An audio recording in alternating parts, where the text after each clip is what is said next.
everybody, I have an idea for a project, and so here we go. I'm going to get started, and I need to cut 2 circles. And so I'm going to do those first, and I'm going to take my time and show you how I do those.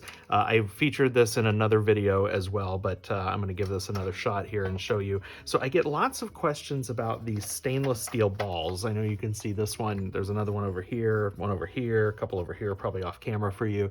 No, they're right there. I get lots of questions about these and why they're in here. I got them from the Glass Underground, and they work well in this grid when I have a large sheet of glass. They just help move that glass around just a little bit, but I also use it as a little bit of a leverage point when I'm running a score on something like a circle. And so I'll show you how that works. And you may be able to get these elsewhere, but they fit perfectly in this grid for me, and I got them from the Glass Underground. So I'll post they're super cheap. I'll post a link to it. So I've got my circle cutter. I've got it set for, can't even remember now, 9 1/4 inches or so. And so I'm just going to double check that that's going to work on my glass. I think that position works. I'm going to lock it down. I'm going to move my cutting bar out of my way. And so I have already oiled my cutter. I'm going to hold it with my right hand and go counterclockwise with my left. I don't know, I think I saw somebody do that before and I just kind of like it. So I'm gonna run my score. Not run my score, I'm gonna make my score. Now I'm gonna run my score. So I've got my circle cut. This is just tekta, clear tekta glass.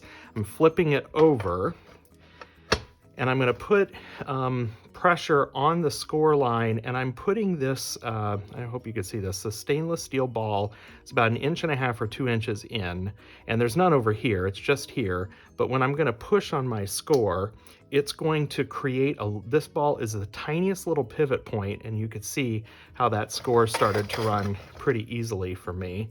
And so I'm going to keep running that. And I'm just using that ball just, 1.5 inches, 2 inches or so inside that glass.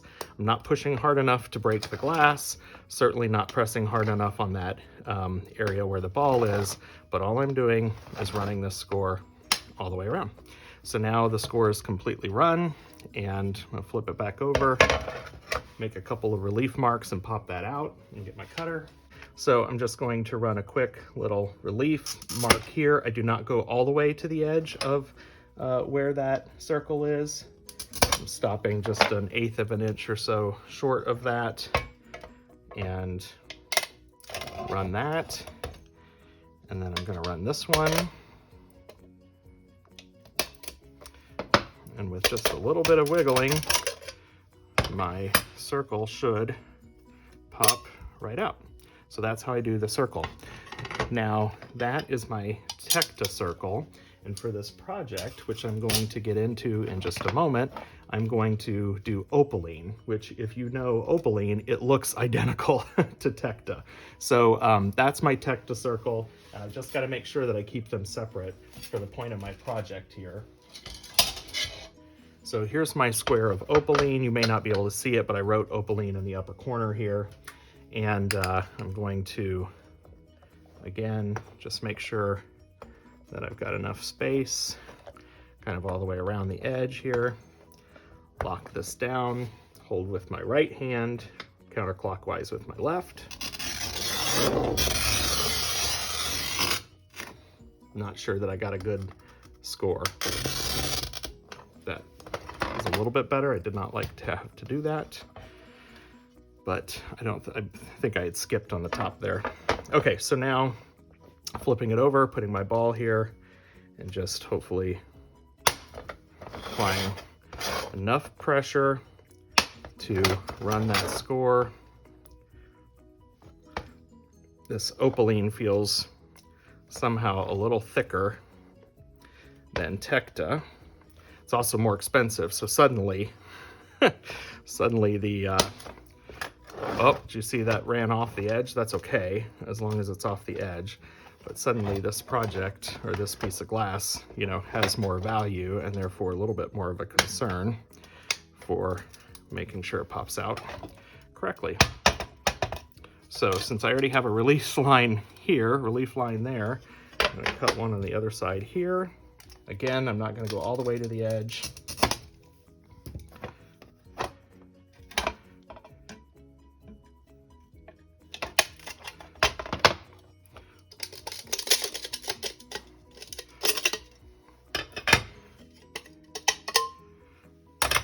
There's my opaline circle. Now, again, it's really important that you mark opaline because it looks just like tekta. So I'm immediately going to use a Sharpie and mark my opaline. I keep this separate in my scraps. You learn this lesson once, and I learned it once, unfortunately. Here's my opaline piece, which I'm going to use first. So I'm going to keep my tekta off to the side so that I keep it separate. I'm going to clean this up, and then I'm going to get on with my actual project. Okay, here's the actual project. So I took my it's about 9¼ inch circle that was clear tekta. I've put it in the kiln and dusted it with clear powder. And then the opaline is going to be my top layer. And so what I've done and what I'm planning to do is I am going to take one of my decals, this one, which I happen to love, and I'm going to arrange a pattern of Murrini to follow that decal on opaline, and I'm going to do a full fuse firing and turn this into a plate. And so what I've done is I've marked out the center of my glass here so that I can get it perfectly centered on this decal. So I just used a little bit of tape and taped the decal onto the back of the glass so that as I work here, if I happen to move this around, the decal moves with it and we're good to go. So now what I'm going to do is, the reason I wanted to use opaline is because I want this to end up becoming somewhat, opaline doesn't fire to be opaque, it's still going to be translucent, but I'm using all opaque pieces of glass here for the most part. And I thought the opaline would look kind of cool to offset that. So what I'm going to do now is put a little bit of glue down onto my piece. And I am just going to smear that around because I want this Murrini. Now I'm going to use Murrini. You can use whatever you want. You could use large frit, that would look cool. You're going to comment and say, gosh, you're using a fortune's worth of Murrini. And I guess it could be a expensive project if you look at it that way. I look at it as a piece of art and something that I enjoy, and I'm using up stock because I do have a lot of this. I'm very privileged that way. So I've got a lot of it in my studio, so I'm going to go ahead and use it. And today I'm using what I think is all from Lori Moreno. So I have, and I'm going to zoom in here in just a bit so you can see this a little bit easier as I work. I have one dot of cane that I'm putting here in the middle. It's relatively large. It's probably going to spread out a little bit. But then I have mostly leaves. These are leaves from Lori, and I am going to arrange these in a pattern coming out of here and just fill it in. Now, I may end up using some frit here and there, but for the most part, I'm using lots of gorgeous leaves. So I'm going to chop them up. I've got my handy dandy chopper here. If you're interested in this, this was not my idea. It was Paul Tarlow's idea. I'll post a link to how this is made in the video notes so you can check that out. But now I'm just going to go through the process of cutting up leaves, putting them in here and arranging them. And then I'll put this on my sheet of tekta, my circle tekta, and do a full fuse firing. And that'll spread out a little bit. And then I'll apply my decal for a second firing and then slump it into a little bowl. So I'm going to go ahead and get started. I'm going to put you on time lapse here, and this will take me a little while to build, but I think it's going to be fun when it's done.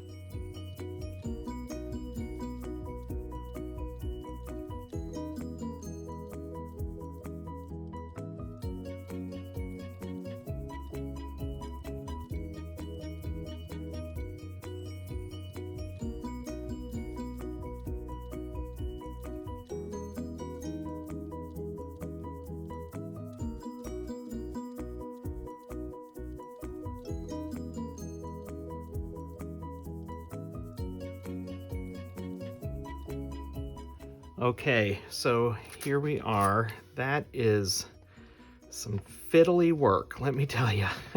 But I didn't have anything else going on. I just turned on the radio and just played, created this pattern. I did put just a little bit of frit here in the middle to kind of fill in because I had some gaps. Hopefully the color works, but everything else is leaves. There are going to be some spaces, but these are going to spread out. I'm going to do a full fuse on this. So once this dries just a little bit so that I can pick it up and move it, I'm going to take my decal off the back.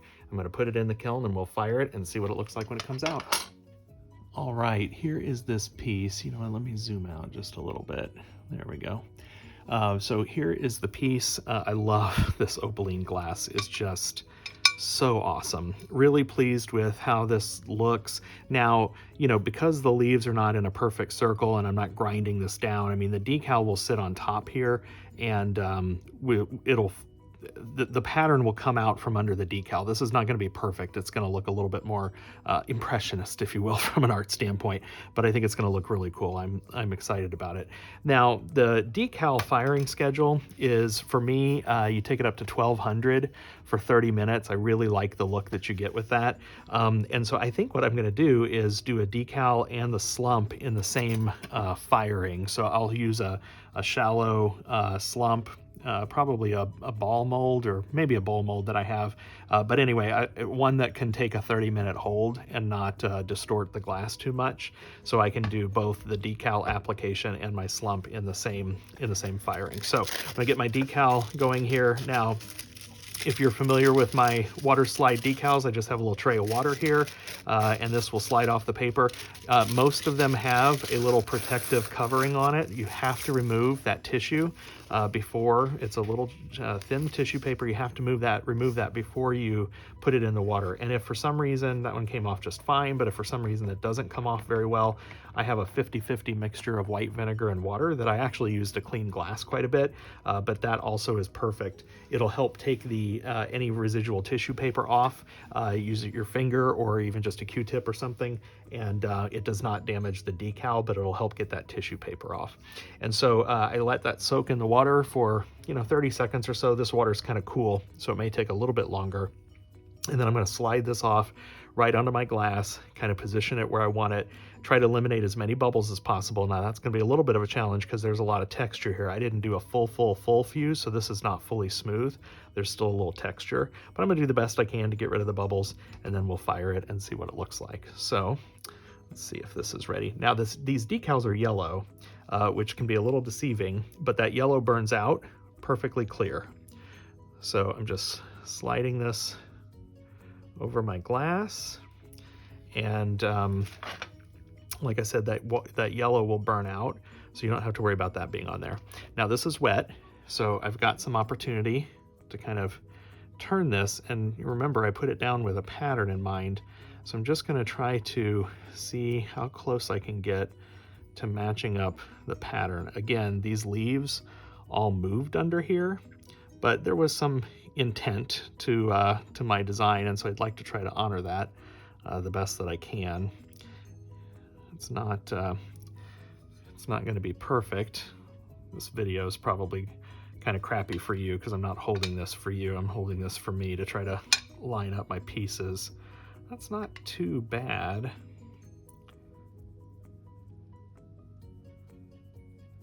Yeah, it could be better, but again, it's going to be kind of a impressionist look. So now I'm just trying to, being mindful of the texture that does create ripples and bubbles, I'm just trying to make sure that there's not significant air underneath this decal.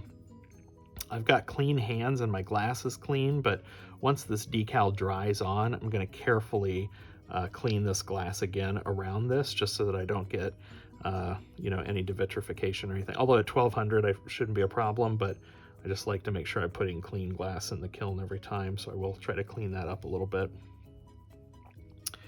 Okay, again, this is terrible video because I realize I'm not really holding this where you can see it, but there we go. All right, I'm gonna let this dry. We're gonna fire it in a slump, and I'll show you the final piece when it comes out. All right, here is the finished piece. I'm really happy with this. Let's see if I can zoom out just a little bit. There you go. So yeah, I'm really loving that. Opaline is just so cool. Now I've taken some photos of this and I used a gray background, light gray background, or whitish here, and so it's tough to see the opaline. I think I'm going to try to take some different pictures where maybe you can see that opaline a little bit better. But the decal fired on here nicely. The pattern is right in the middle. It's just really cool. Most of this glass is opaque glass, but it does still let a little bit of light through, as you can see. So, you know, somebody who has a lighted cabinet or something and displays this might appreciate what that looks like as well. So hope you enjoyed, and I was able to do this all in one firing. I slumped and did the decal in a single firing, so that worked. Not all one firing. You've watched this video, it wasn't all one firing, but the decal and the slump was a single firing, and it turned out really, really well. So hope you enjoyed this. Please subscribe to the channel and set your notifications so you are the first to know when new videos come out. Catch y'all later. Bye-bye.